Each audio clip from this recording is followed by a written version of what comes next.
suis spécialiste de génétique, des causes des surdités précoces, et beaucoup de découvertes dans la physiopathologie de l'audition à la naissance découlent de la physiopathologie et donc des causes des surdités des enfants.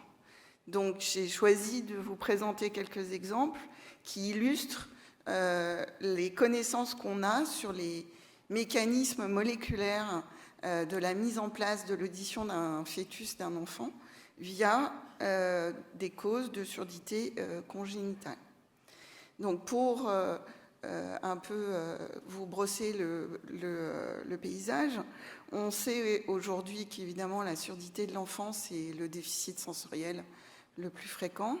Et dans nos pays industrialisés, il y a 80% de ces surdités congénitales ou survenant avant l'âge adulte qui sont d'origine génétique. Parmi celles-ci, seulement 10% sont des surdités qui vont s'accompagner d'autres troubles, ce qu'on appelle des surdités syndromiques, mais qui représentent un grand nombre de pathologies, puisqu'il y a plus de 500 syndromes génétiques dans lesquels on retrouve une surdité. Et donc 90% de ces surdités congénitales sont des surdités isolées, et l'enfant n'a comme seul signe qu'une déficience auditive. Et il y a actuellement plus de 150 gènes qui ont été découverts comme responsables un à un d'une surdité précoce ou à la naissance ou du jeune adulte. Et si on regarde en fait la petite flèche, voilà, le panorama des causes de ces surdités, on voit que l'immense majorité d'entre elles sont dues à des gènes qui donnent des surdités sans autre anomalie, ce qu'on appelle surdité isolée, et qu'elles se transmettent de 2 parents entendants, puisque l'anomalie génétique va venir de chacun d'eux, et c'est un enfant qui va avoir la copie paternelle et la copie maternelle d'un gène impliqué dans l'audition anormale qui va naître sourd dans une famille d'entendants. Donc l'importance pour nous, évidemment, quand on détermine la cause d'une surdité, c'est de savoir le lieu du déficit, et en fonction de ce lieu de déficit, les causes vont être différentes. S'il s'agit d'une surdité due à une malformation de l'oreille externe ou de l'oreille moyenne, ou un dysfonctionnement cochléaire, ce qui est le plus souvent, mais aussi parfois à une anomalie de fonctionnement des cellules du nerf auditif. Donc j'ai choisi de vous présenter quelques exemples pour vous montrer quelles sont les principales protéines ou des protéines phares qui vont mettre en place l'audition fœtale et donc l'audition d'un enfant à la naissance.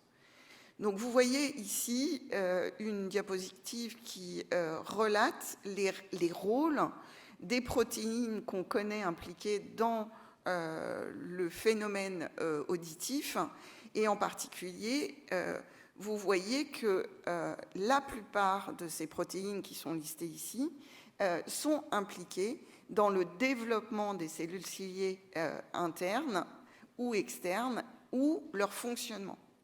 Mais vous avez aussi un certain nombre de protéines qui vont être impliquées dans la transmission au niveau de la synapse entre la cellule ciliée interne et les fibres nerveuses du nerf cochléaire.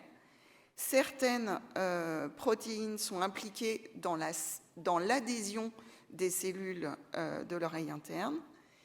Protéines très importantes aussi pour la mise en place de l'audition pendant la grossesse et à la naissance sont des protéines qui sont impliquées dans l'homéostasie de l'endolymphe. Donc il faut évidemment que l'endolymphe ait toujours la même composition pour qu'il puisse y avoir ce phénomène de mécanotransduction au niveau des cellules ciliées internes.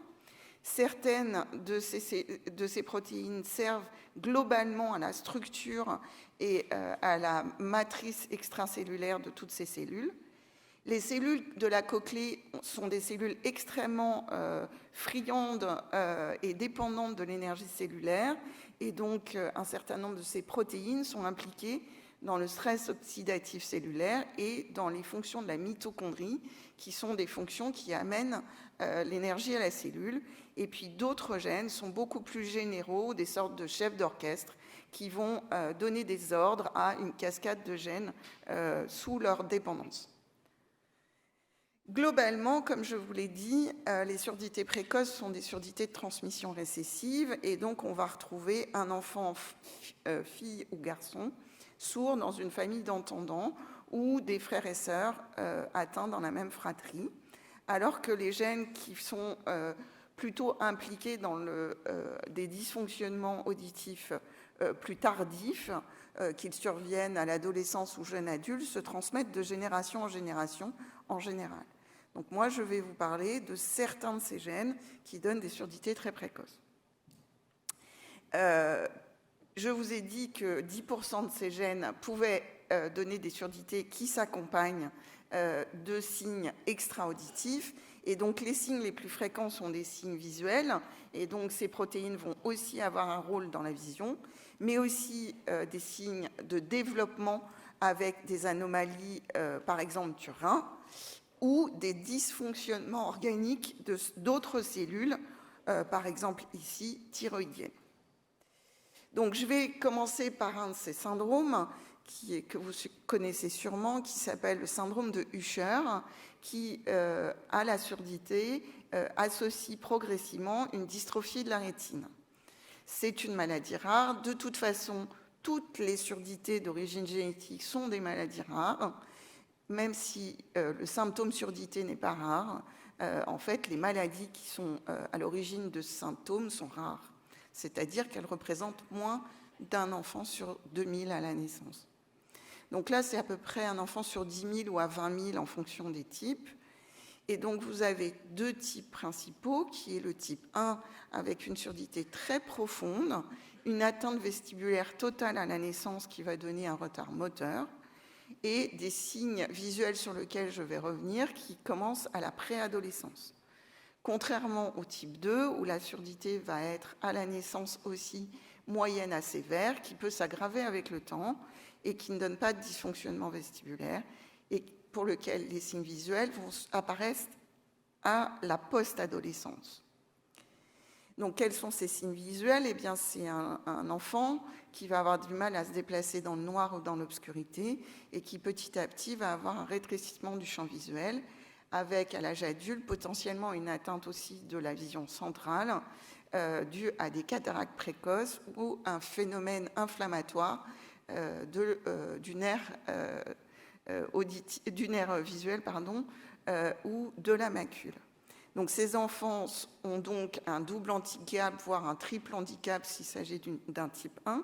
Et en fait, on connaît 9 gènes impliqués dans ce type de syndrome, dont certains sont plus fréquents les uns que les autres. Ils sont tous de transmission récessive, ça veut dire qu'en général, seul un enfant est atteint dans la famille. Et je vais vous parler de la fonction de ce gène qui est le plus fréquemment impliqué dans les syndromes de Usher de type 1, qui est la myosine 7A. Donc, vous voyez ici, vous savez que pour étudier le rôle d'un gène, on étudie cela sur souvent encore des modèles animaux et en particulier sur des modèles murins, puisque 90% de l'ADN du rein a une identité avec l'ADN humain. Et donc, vous voyez ici la magnifique architecture de la touffe ciliaire, des cellules ciliées internes d'une souris, ce qu'on appelle sauvage, c'est-à-dire qui n'a pas de défaut génétique dans le gène de la myosine 7A. Et là, vous voyez la structure des cellules ciliées internes d'une souris qui a une mutation qui reproduit le syndrome de Usher de type 1 qu'on trouve chez ces enfants, qu'on appelle Shaker1. Pourquoi Shaker ? Parce qu'elle a des troubles vestibulaires et donc elle tremble.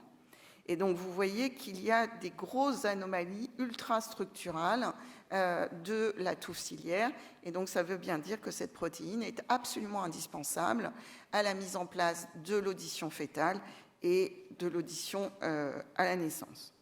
Et donc, en fait, toutes ces protéines impliquées dans les syndromes de Usher sont des protéines qui vont servir à la formation et à la formation de l'ultrastructure de la touffe ciliaire en période embryonnaire.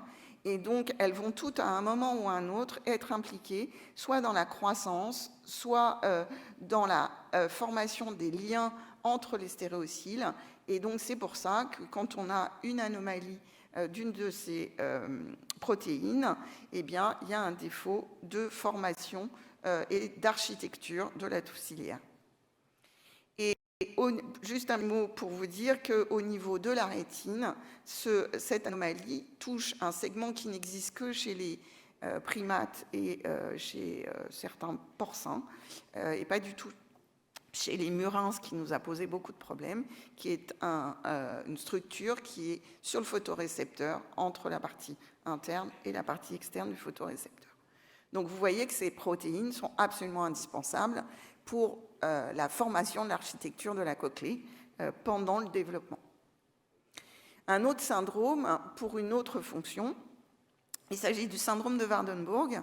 Le syndrome de Waardenburg, en fait, les syndromes de Waardenburg sont aussi des maladies rares avec une hétérogénéité clinique, c'est-à-dire qu'il y a plusieurs types, comme dans l'Usher, qui va associer principalement une surdité de perception, donc un dysfonctionnement de certaines cellules de la cochlée dont je vous parlerai plus tard, et de troubles de la pigmentation. Ces troubles de la pigmentation donnent à la naissance une mèche de cheveux blancs, des cheveux blancs très précocement chez un jeune adulte, des iris de couleurs différentes ou d'une couleur très très bleue, et des troubles de la pigmentation cutanée. La surdité est extrêmement variable, elle peut être profonde à la naissance ou unilatérale, ou voire même ne pas exister. Et il peut y avoir des signes associés qui sont des troubles neurologiques du rectum qui vont donner ce qu'on appelle une maladie de Hirschsprung, avec un enfant qui va avoir une occlusion à la naissance, et dans certaines formes, des anomalies de l'olfaction, puisque les bulbes olfactifs, qui sont la partie de notre cerveau sensible aux odeurs, ne vont pas se développer.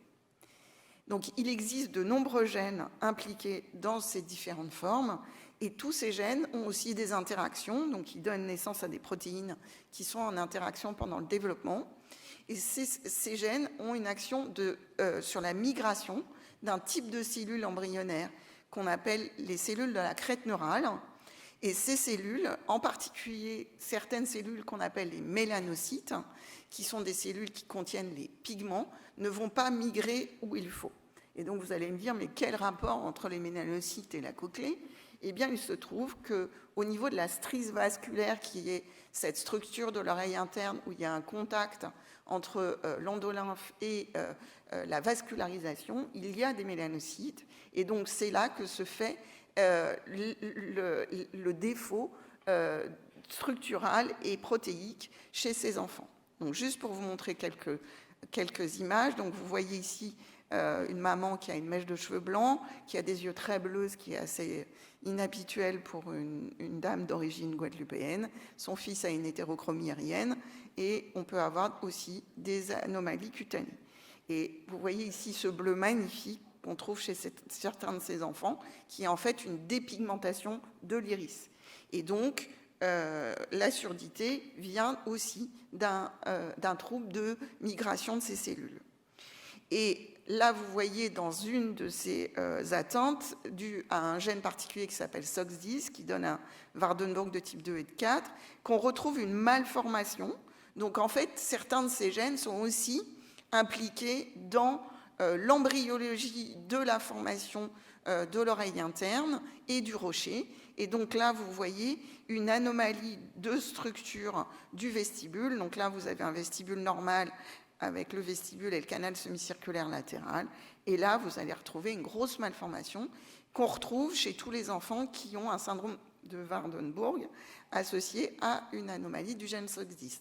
Donc on voit que ce gène est aussi impliqué dans la formation de la structure de l'oreille interne et sa partie donc anatomique. Pas que la fonction, mais aussi l'anatomie. Je vais passer à des gènes qui donnent des surdités isolées. Donc, le gène de la connexine 26, dont vous avez sûrement entendu parler, qui est en fait le gène GJB2, qui donne naissance à une protéine dont le défaut est impliqué dans la forme la plus fréquente de surdité congénitale au monde. Et en France, c'est à peu près 20% des surdités de l'enfant. Ça donne un problème totalement isolé, bilatéral, de degrés variables, parfois évolutif, quand il ne s'agit pas de surdité profonde.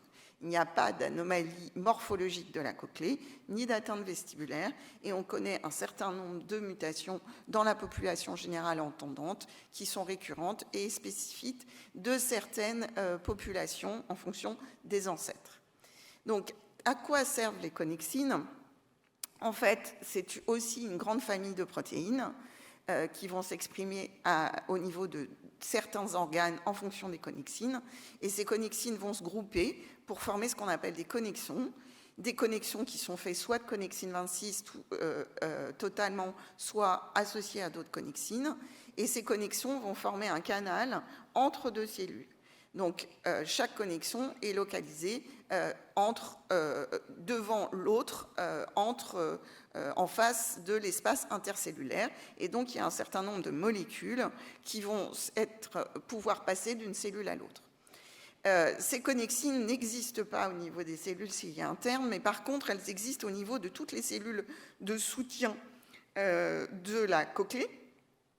Et donc, on pense que ces connexines sont impliquées dans l'homéostasie du liquide endolymphatique et aussi dans la survie des cellules cochléaires, puisque quand on regarde une souris qui n'a pas de connexine 26 au départ, elle a une architecture cochléaire tout à fait normale, et d'ailleurs elle n'est pas sourde à la naissance, puisqu'une souris a un développement de la cochlée en postnatal, mais quand la cochlée est mature, il y a eu ce qu'on appelle une apoptose, une mort cellulaire des cellules de la cochlée, qui est due en fait au piégeage du potassium qui ne peut être recyclé après le phénomène de mécanotransduction par les cellules ciliées internes. Il ne peut plus y avoir de recyclage du potassium, et ce potassium serait piégé.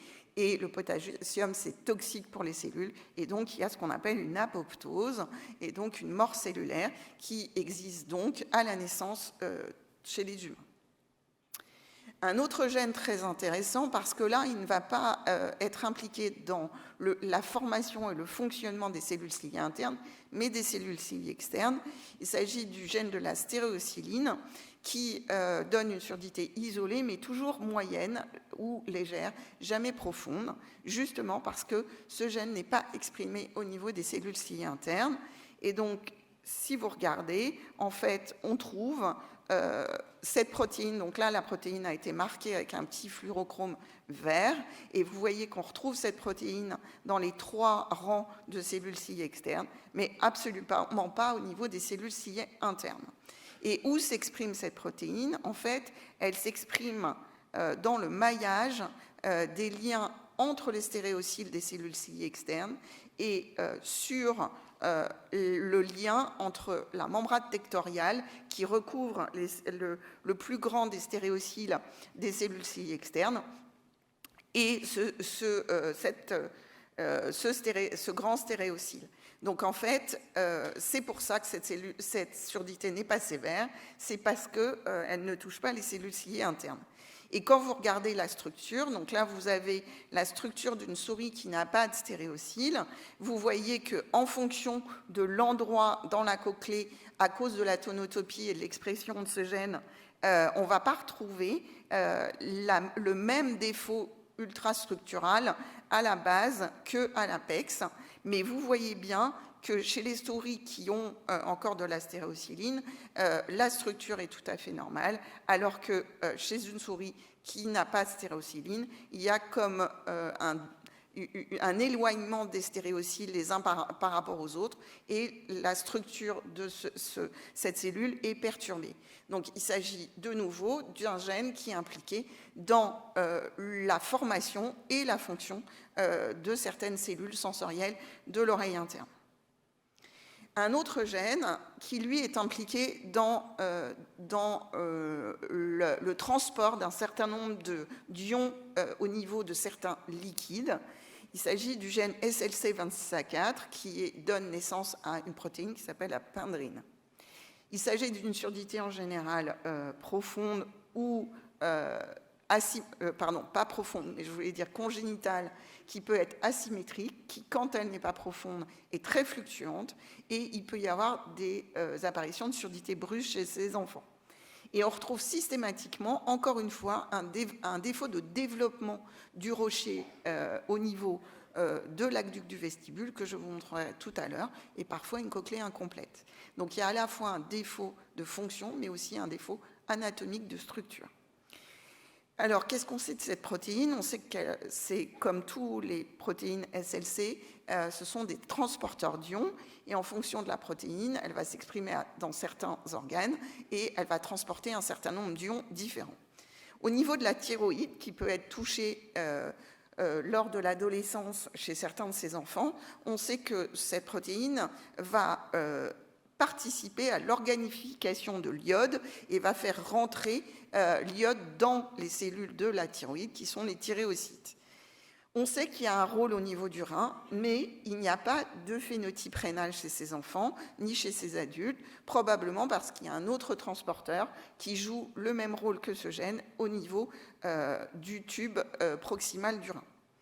Et au niveau de la cochlée, on ne sait pas encore très bien son rôle, mais de plus en plus, on pense qu'il est impliqué, encore une fois, dans l'homéostasie du liquide endolymphatique, parce qu'il permettrait le recyclage de deux molécules qui sont le chlore et les bicarbonates au niveau de l'endolymphe.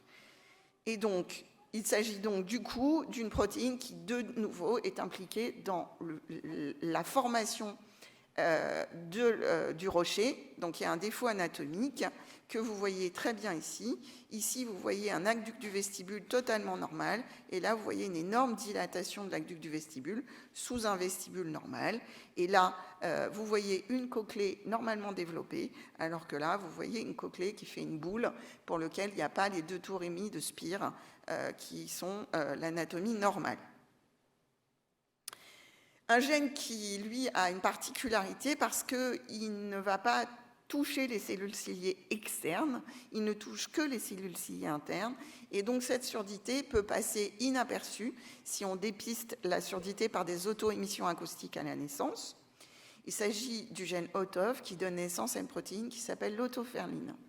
L'autoferline est considérée comme faisant partie des causes de ce qu'on appelle les neuropathies auditives, mais pour moi, on ne doit plus utiliser ce terme en ce qui concerne cette forme qui représente à peu près 5% des surdités profondes de l'enfant.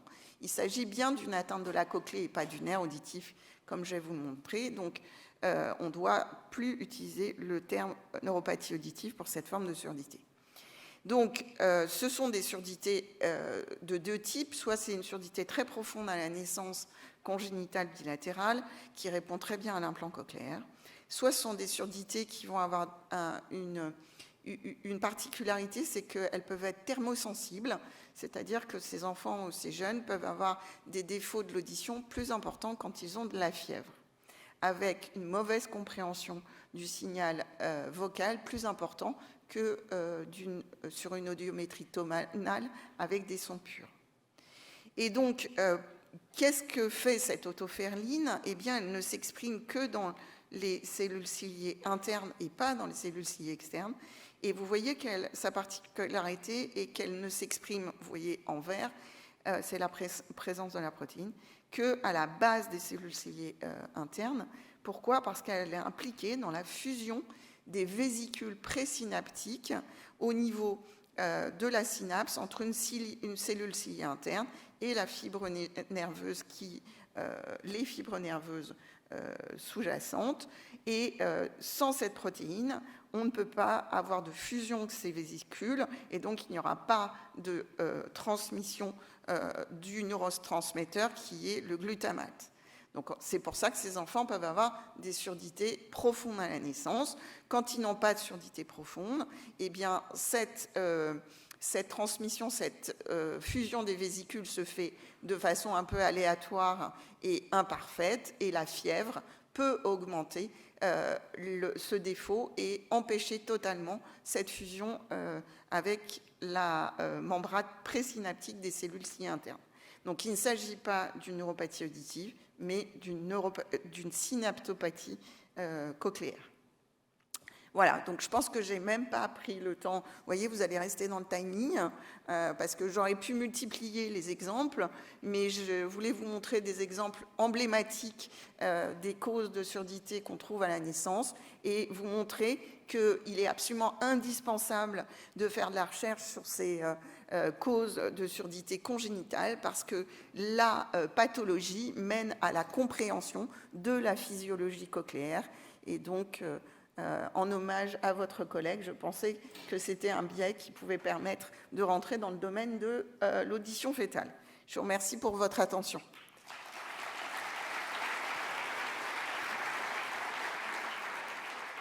Merci beaucoup. Merci beaucoup. Je ne sais pas si on a accès aux questions dans la salle sur l'écran, au niveau de la régie.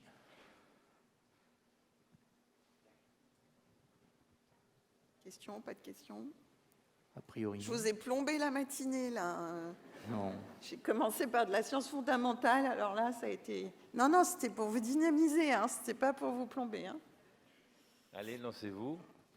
Je pense que vous pouvez donc poser des questions, même si vous avez l'impression que c'est des questions qui sont plus simples. Donc, mais je pense que déjà, on peut remercier Sandrine de cette présentation et lui demander peut-être en premier, on va essayer d'amorcer un peu la discussion, de savoir dans la pratique quotidienne d'un audioprothésiste qui donc s'occupe de pédiatrie, oui. Donc quel est l'intérêt si la prise en charge n'a pas prévu de bilan génétique?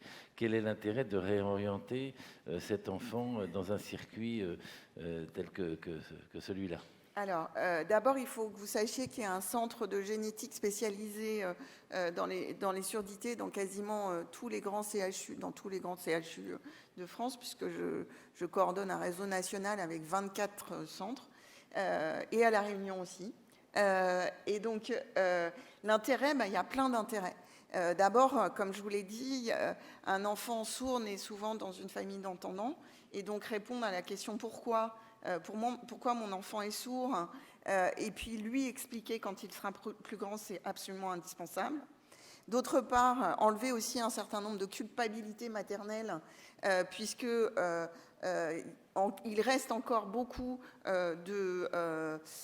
d'idées qu'une surdité de l'enfant peut être due à un virus attrapé pendant la grossesse, qui est vrai, mais de prévalence très faible, où les mamans se font vite des idées sur ce qu'elles ont pu faire pendant la grossesse et qu'aurait rendu leur enfant sourd, puisque ça ne paraît pas génétique de façon évidente, puisque c'est le seul enfant à avoir ce handicap dans la famille. Ça permet de savoir s'il s'agit d'une surdité isolée ou s'il va y avoir des problèmes qui vont survenir plus tard, et donc pouvoir prendre en charge et faire une anticipation positive à la fois médicale, mais aussi dans le domaine médico-social. Ça permet aussi de répondre aux parents, de savoir, c'est mon premier enfant qui a une surdité profonde implantée, mais moi, c'est difficile pour moi de m'imaginer d'avoir un deuxième enfant avec cette prise en charge qui reste lourde. Est-ce que mon deuxième enfant pourrait être sourd? Et si oui, est-ce qu'il y a la possibilité de faire en sorte qu'il ne le soit pas? Est-ce qu'il y a des traitements? Donc, je vous ai parlé de l'autoferline. Nous sommes impliqués avec Nathalie Lundon dans un programme qui est financé par l'Agence nationale de la recherche avec l'Institut de l'audition et la Société Sensorion pour, nous espérons, dans 2 ans, commencer les premiers essais de thérapie génique chez ces enfants. Ça permet de dépister des formes moins sévères quand la surdité peut être d'importance variable chez des frères et sœurs ou d'autres membres de la famille. Et puis, ça permet aussi d'aider à la prise en charge globale, que ce soit une prise en charge liée à l'implant ou à l'audioprothèse classique, puisque on sait qu'il y a des liens entre certaines efficacités ou certaines prises en charge et la cause de la surdité. Et ça demande un travail collaboratif entre nous, avec toutes les spécialités, pour pouvoir avoir des cohortes très bien phénotypées, aussi bien sur le plan médical que sur la prise en charge audioprothétique, pour pouvoir améliorer toute cette prise en charge dans l'avenir. Et comme c'est des maladies rares, on ne peut pas le faire chacun dans son coin. Il faut le faire ensemble. Merci beaucoup pour ces explications très pratiques. Avez-vous des questions? Est-ce que vous êtes réveillé?